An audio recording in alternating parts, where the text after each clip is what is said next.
Here we go. Blizzard's great struggle begins. Wrath's epic launch mixed with reaction. The original Lich King.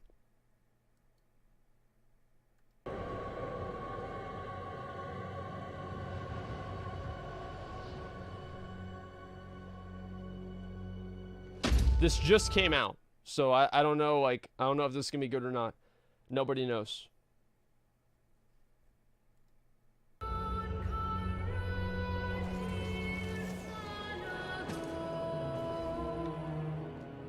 We last left off on the eve of launch. Players had bested the Scourge invasion, they had played around with their new talents, and they had enjoyed the new achievement system that came in the pre-patch. That's a good time. But now, it was finally time to journey to Northrend. Northrend immediately made a strong impression, no matter what zone you traveled to first. One could easily tell that Blizzard's world designers were not resting on their laurels. Howling Fjord is that means a they were going big example dick. of this, a zone that perfectly married its level design, its visuals, and Bro, like, this shit was so fucking good, man. You sail in through like this little alcove, right? And like this small little lake, and like above you, there's like giant fucking ships that are chained to the ceiling above you. You don't know if it's gonna fall on you. You come up into this bay. There's a gigantic Vicral citadel, and also a small alliance fortress there. And you're gonna fucking take that shit on yourself, dude. It felt so good. You go inside that little thing. It was amazing. I love this. Music to create one of the most evocative locations in the game. And while the Borean Tundra was a little bit weaker and would not stand the test of time, it still did make a strong impression back in the day. Blizzard's narrative improvements were immediately obvious. Both zones threw right into the action as Howling Fjord players struggled against the game's new race of Rykul, and then Borean Tundra players fended off a massive Nairubian attack.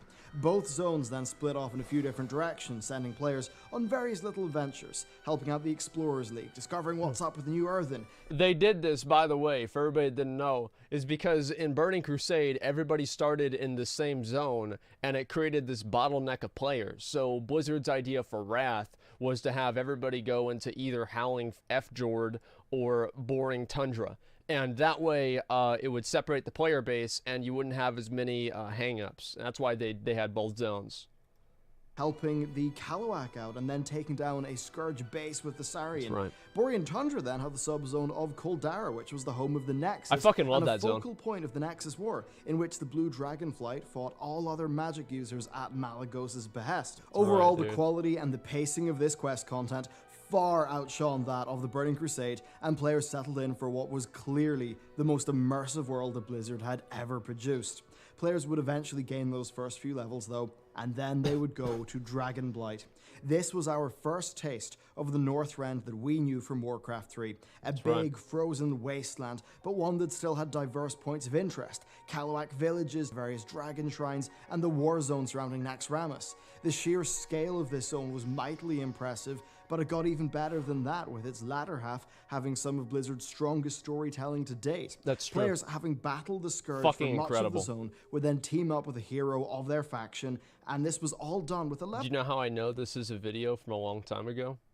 Is because of all the abilities the guy has. If this was Battle for Azeroth, he'd have like just this much of storytelling that was just a cut above prior expansions. Then, of course, it all led into the Wrathgate. Now, the Wrathgate was Blizzard's first in-game cinematic.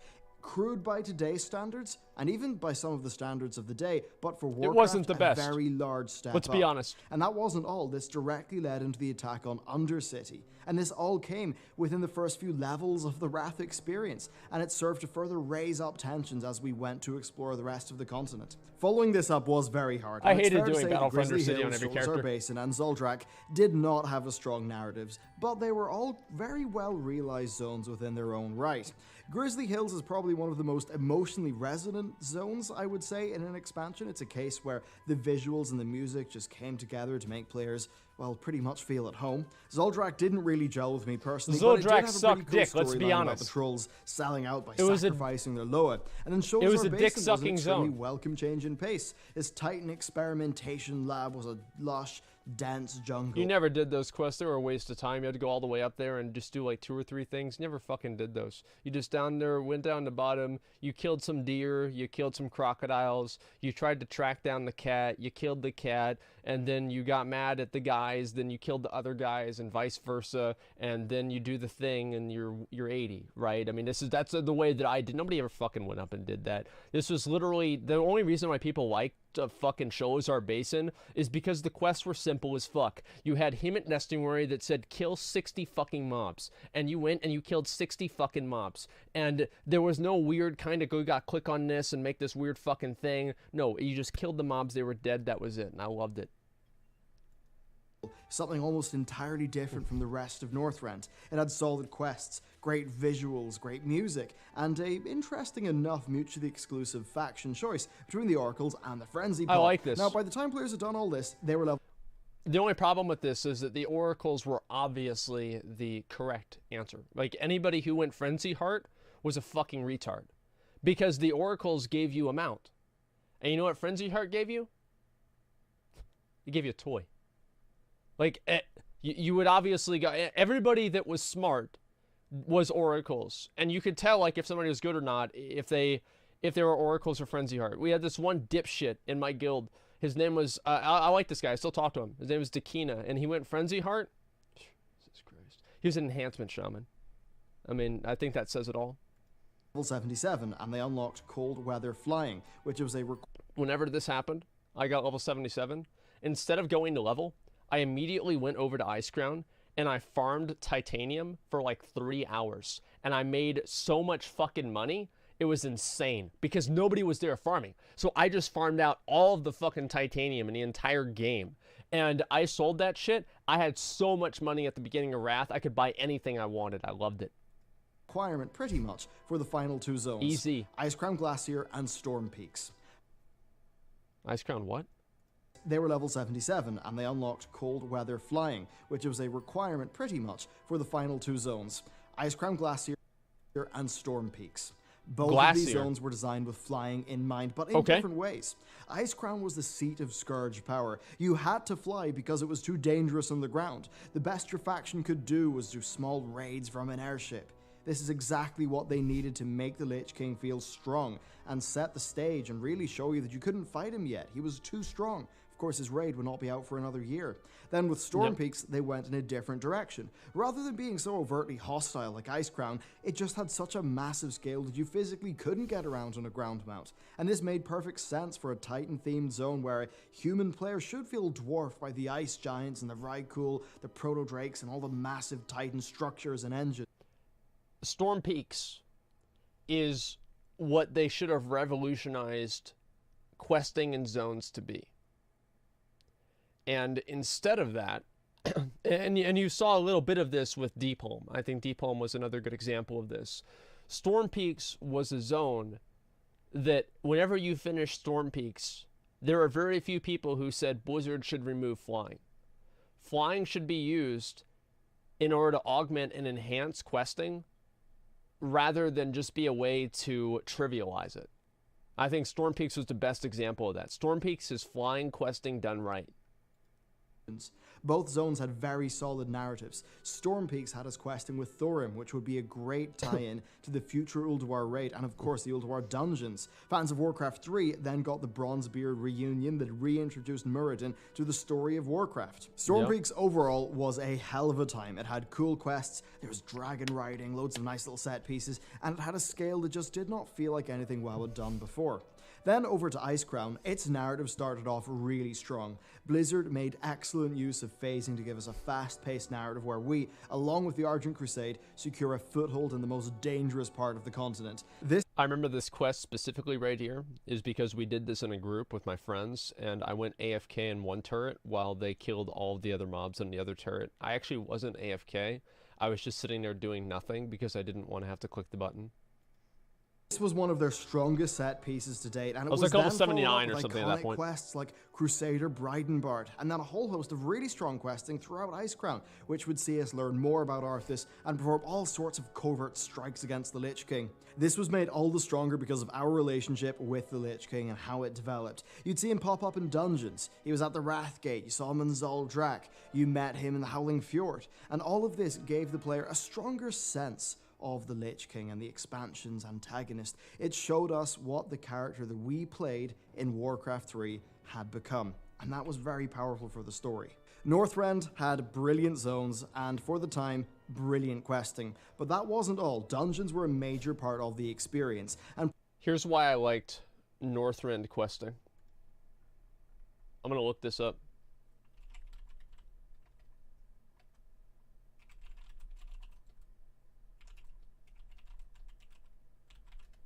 Let me see if I can find it. Is there a picture? No, I guess there's not. Who here went back and they did Zuldrak, or they did Dragonblight, and you would come back to town and everybody would be like they were watching a train wreck stream, because the entire zone would be populated with question marks. It was fucking beautiful. players gained access to a variety of level-up dungeons as they progressed, and these, unlike in many past times, did a far better job of tying into the narrative of the zones. So the Utgard dungeons were really fantastic in my estimation. They had a nice progression. You were doing the keep while you were leveling, and you killed King Yermin in Pinnacle at max level. I think the Nexus was an absolutely fantastic dungeon, but it's fair to say that its level 80 only follow-up was a bit more contentious. The troll dungeons of Gundrak and Drakthron Keep were both... Gundrak was my favorite dungeon. And my favorite part about the dungeon was after you killed the second boss, you'd have to jump down into the water and you'd have to swim across to the third boss.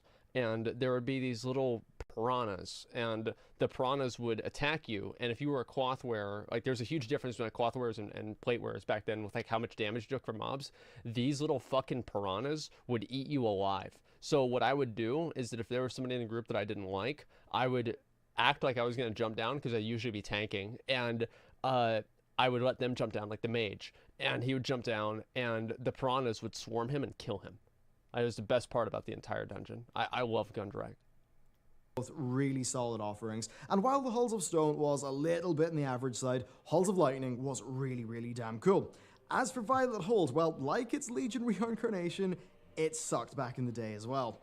We then had the fantastic Azul Narub and Ankahet, the Fallen Kingdom. These big dungeons were in the massive, sprawling world of Azul Narub, which of course we did not get as a leveling zone, which was sad, but nonetheless, they were fantastic dungeons. And then finally, we had the Culling of Stratholme, which retold the story of Arthas's character-defining fork-in-the-road decision, where he ultimately decided to purge the city. I'm really not sure if this is a fantastic dungeon, but I do remember enjoying it quite a bit back in the day. It wasn't. The pacing was really fast initially, especially... It sucked. Especially if you want to do a time run to get the Drake mount, and I suppose that did make it memorable for me. Overall, Wrath had a host of great dungeons, at least in terms of their content. They absolutely did do their job well, at least in the level up process. So, loads of new zones, loads of new dungeons. Overall, how did the leveling of Wrath stack up? In short, fantastically. It was just the best that the game had ever seen. Unlike the overly linear questing of the Cataclysm, it managed to strike a balance between set pieces, linear sections, and open-ended design, which delivered a player-driven journey through Northrend that took you through diverse lands that had you defeating... I think there's not even a question in my mind. Wrath of the Lich King questing was just better than Burning Crusade. Like, Burning Crusade quests were, I mean, they weren't really that good. Like, Burning Crusade, like, the zones, the quests, everything like that, they weren't really that good. Like, Burning Crusade was good because of its philosophy. Wrath, I think, was good because of the actual content itself, if that makes sense. Legrand? Yeah, go kill 30 Windrocks. Come back to him. All right, now kill 30 of the bigger Windrocks. You know, like, you had to do that how many fucking times, dude? The quest sucked.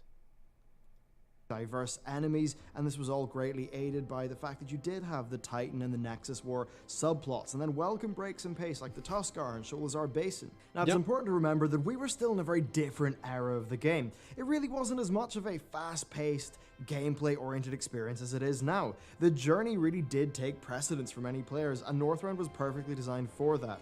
The strong world design, the music, the narrative, and the questing, that's all part of why Wrath was critically acclaimed upon launch, having improved on the Burning Crusade's equivalent content, at least for the leveling, in every way.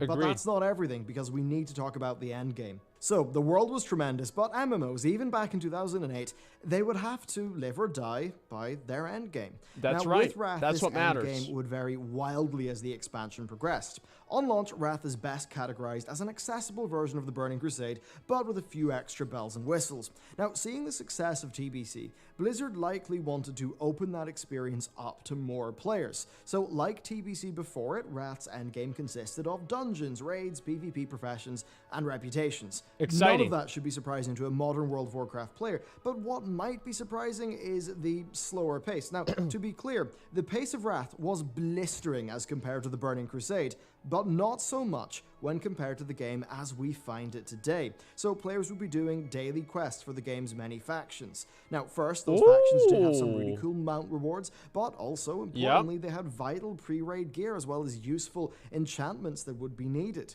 Now, on top of that, even, in order to get I remember this was one specific example, in order to get the blue version of the gems that you needed to craft for, like, Critical Strike, you needed to get revered, I think, with Sons of Hodir.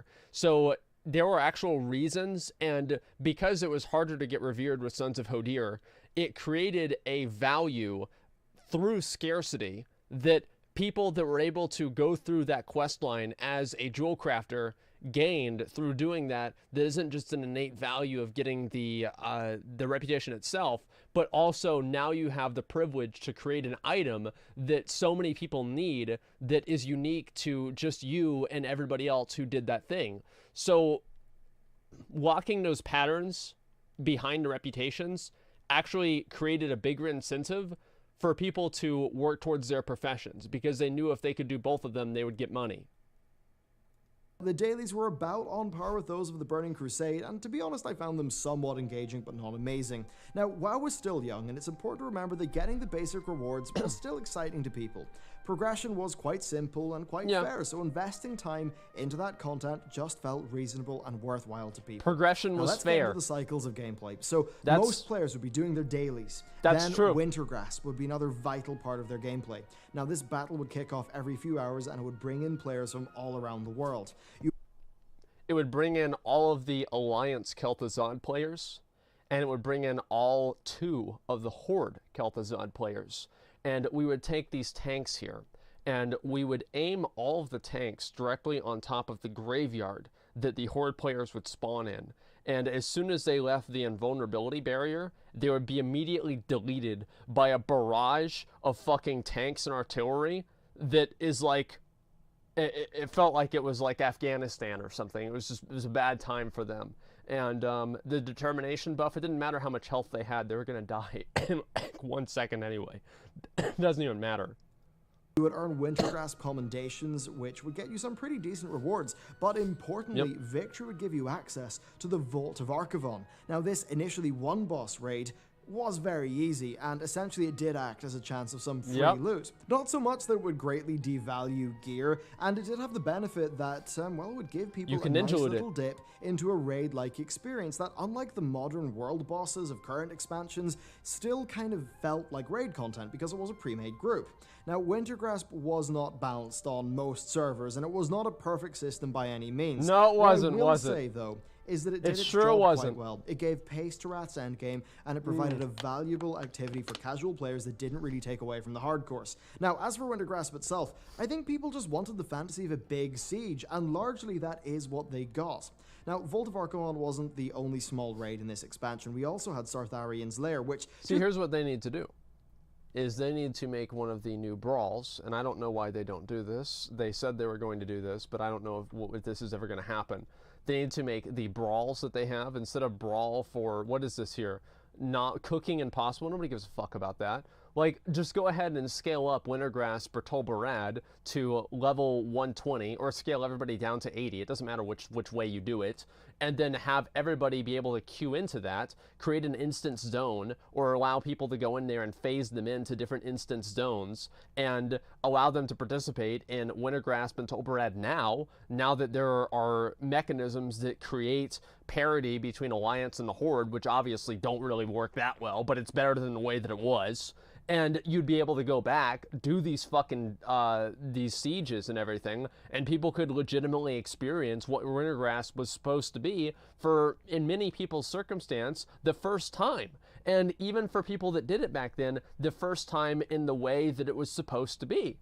Because what I'm saying here is the fact that there are a lot of people who, classic release, it comes out, when did I do this? There are many people who are on a server that was completely unbalanced. There was nothing really for them to do. They would just go in there and just one-shot everything, give people that authentic Wintergrasp experience that they didn't receive back in Wrath because their server was imbalanced.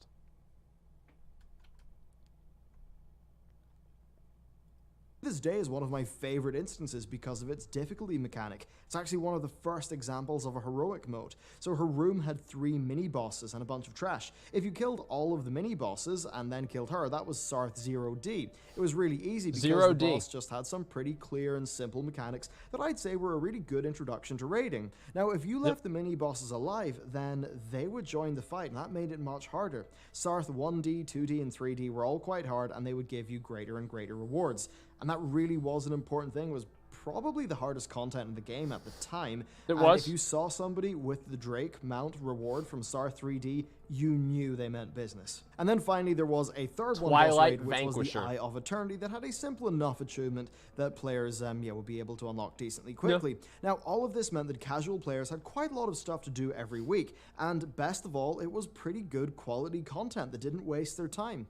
Then on the dungeon front, Wrath continued the Burning Crusades at heroic difficulty mode, but See, Wrath actually did a really good job at having entry-level raids, and the difficulty of the Wrath entry-level raids is what I wanted to see LFR be. That's where I want to see LFR go. I don't want LFR to just be like some kind of a brain-dead participation reward system where you just complete everything while you're AFK. I want LFR to be a separate difficulty that players create groups for on their own so they can actually have social experiences in the MMO that we played called World of Warcraft, right? Wrath of the Lich King probably did more for casual players than LFR could ever hope to. Name only, because it was far easier. For casual players, now, failure rates still were high enough, especially with bosses like Halls of Lightning's Loken, and I would argue that it was actually quite well targeted towards most of that section of the player base. But the problem was that experienced players, especially those in guilds, found these heroics to be trivial. Where they previously had really challenging heroics, they now had cakewalks. And sure, the TBC ones were eventually made easy with gear, but that was a process that was far slower than it was with Wrath. Here's why the Wrath dungeons were easier. It wasn't necessarily because they did more damage. It was because tanks were much better at generating threat. They had so many more tools to generate threat and get aggro. That was whenever tanks were actually able to start doing damage. You had better AoE abilities, and classes became stronger overall. And it's the same argument that I make to where if you scale up Molten Core, it's still not going to be as hard as it was in Classic, because players have so many different options nowadays to deal with problems. And the amount of utility that players received in Wrath of the Lich King made the same dungeons that they were getting in Burning Crusade easier, even though they had the same relative values in Wrath of the Lich King, because they had all these new tools to deal with them. Sadly for these... It's like basically, it's like Batman with his utility belt in Wrath versus without his utility belt in Burning Crusade. Experienced players, Wrath of the Lich King's first raid would really disappoint. Naxxramas had been reused from vanilla, but unlike the initial version that so few players had seen in vanilla, the Wrath one was easy. It was a joke to people who had just cleared the Sunwell, and indeed it was cleared in a historically low amount of time, meaning that many guilds just finished a lot of the content early. Nax was, however, a great introduction for newer raiders. There it is. You can kind of see it as being the high mall of this expansion, but only if high mall didn't have a mythic mode to actually keep the bleeding edge players happy. On reflection, I think that the main problem is that Nax 25 was undertuned. You see, Wrath made big changes. We one-shot Kel'Thuzad 25, man.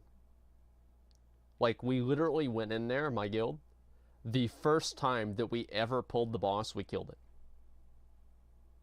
Like, it was so embarrassing. I mean, like, obviously we had deaths, and it was pretty close, But the first time, think about that, the first time we pulled the boss, we just killed it on on the first try. It was insane.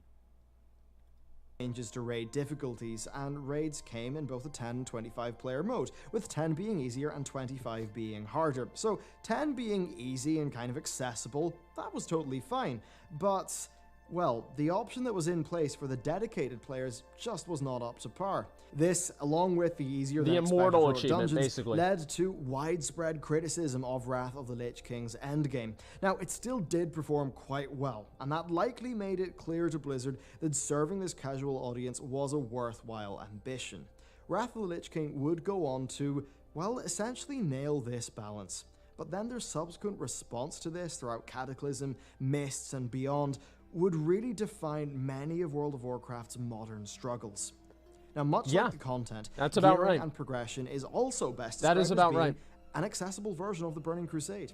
Badges of Justice were gone, now being replaced with a two-tier system, where you would have emblems of heroism from 10-man raids and from dungeons, and then emblems of valor from the 25-player content. Now, these currencies could be handed in for gear from a vendor, which... Do you hear that? The two-tier system, Listen where to you this. would have emblems of heroism from 10-man raids and from dungeons, and then emblems of valor from the 25-player content. Now, these currencies could be handed in for gear from a vendor, which meant that they provided a stable form of progression and bad luck protection. Wow! Now, the slower nature of progression as compared to life is exemplified by the item levels. Oh my god. Dropped 187 gear, but their end bosses could drop a bit of item level 200 gear. Then 10-player raids would drop item level 200 gear, and 25-player raids would drop 213 gear. Yup.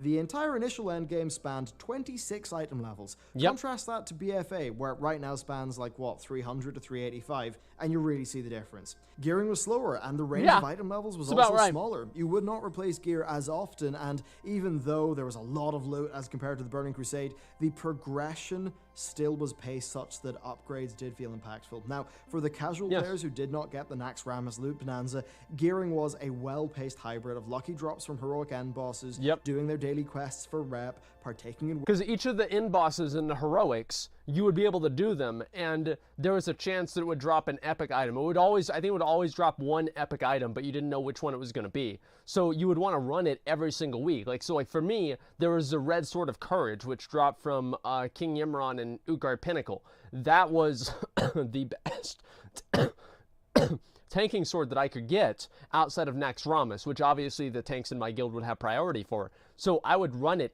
every single week in order to get that item. Or every single day in order to get that item. Wintergrasp, and then dabbling in a few of the smaller raids. So these emblems were a really important part of the gearing process for both groups of players, though it was clear that heroism was not really paced with gilded players in mind, because they could knock out every dungeon in a day, and that would give them enough tokens for a bit of item level 200 gear from the vendor, which is of course 10-player raid quality. Now, if you were doing the same amount of content but spread out over a week, then that progression would feel quite well paced. Now, WoW was still a game where you could sit down at this stage and you could sit down with a bit of paper and you could work out a gearing list and pursue it. And I think that was a really big core strength. It was less exciting, yes, but it really meant that the accomplishment of specific goals was really paramount, and I think that felt quite meaningful to players. Listen to this again.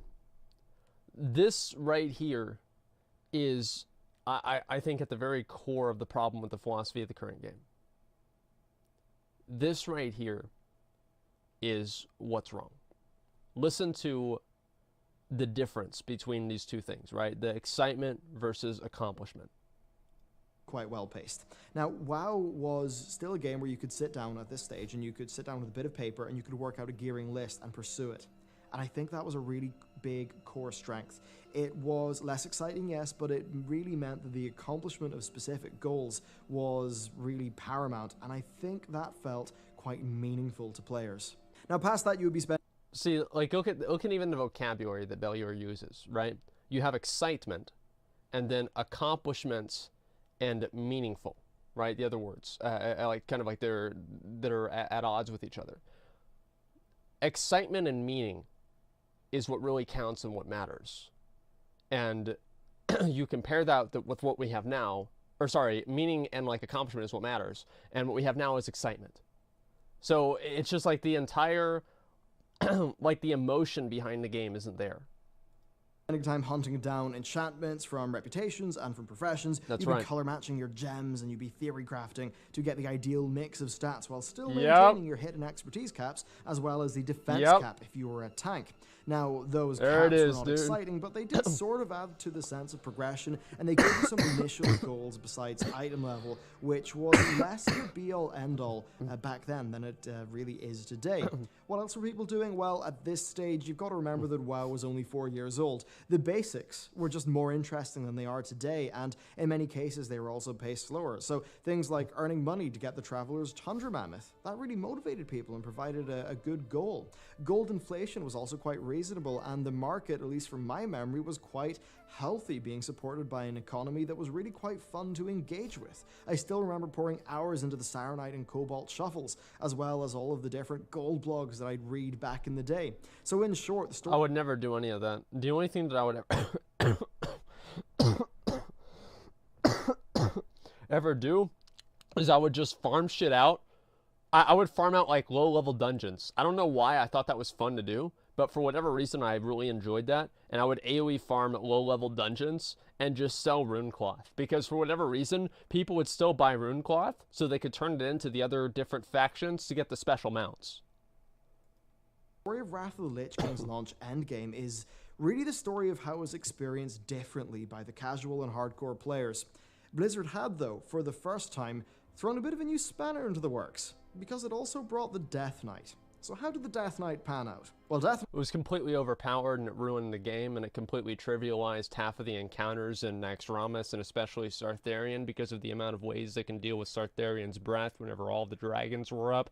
And it also ruined PvP, because Death Knights were actually so powerful that they had to remove an achievement at 2000. If you won 10 games in a row, you got this title called the Flawless Victor. And the problem is that Death Knights were, as a bug, receiving that title as soon as they hit level 80. And Blizzard fixed that bug by removing the title entirely because of how overpowered Death Knights were. You would literally put down a Death and Decay, and it would do a better job at CCing you than a Mists of Pandaria crowd control chain. It would fear you over, and it was the most disgusting thing I'd ever seen. Knights began in their new starting zone, and it was incredible. It was perhaps the best crafted narrative sequence the team had ever made, and they really nailed the quests as well. The whole thing was very engaging. Being able to play the villain was really damn fun, and it just, to be honest, it felt fresh, mowing people down, hopping on a dragon and mowing them down again. Seeing the Lich King and questing at his behest was all really darn cool, and they wove that narratively really well into the continent of Northrend, such that DKs would feel quite well motivated. Now, the Death Knight was utterly overpowered at launch. Now, the follow-up 3.0.x patches, they would continually rebalance the class, but in many ways it was just tricky because of their design, because technically they could tank in any spec. That might seem wild today, but that's just how the old school talent system kind of worked. They dealt a ton of damage, they were rock hard to kill, it made them unstoppable, and they were still very strong after they were being tuned downwards. Now, that's right, because every single spec you would use for tanking. So you had Frost, which was the versatile tanking spec. You had Unholy, which was more the AoE tanking spec, and you had Blood, which was the heavy boss hit tanking spec that you'd use for like tanking Sartharion. So it doesn't matter what spec that you were playing on your DK, you were fucking overpowered because of how strong you were and the fact that every spec was also built around tanking. So imagine me, a warrior, trying to fight a DK that has a 48% chance to parry. Like, it was the worst thing. Like, I remember I would fucking explode whenever I would get my attacks parried by a DK like 4 times in a row. It's like I couldn't even do anything. It made me so goddamn mad. While Frost was the primary talent tree for tanks, you could actually get by with others, which is of course very different from the modern Death Knight, which all stems from the Cataclysm Death Knight changes, which made Blood be the dedicated tanking spec, with Frost and Unholy being dedicated DPS specs.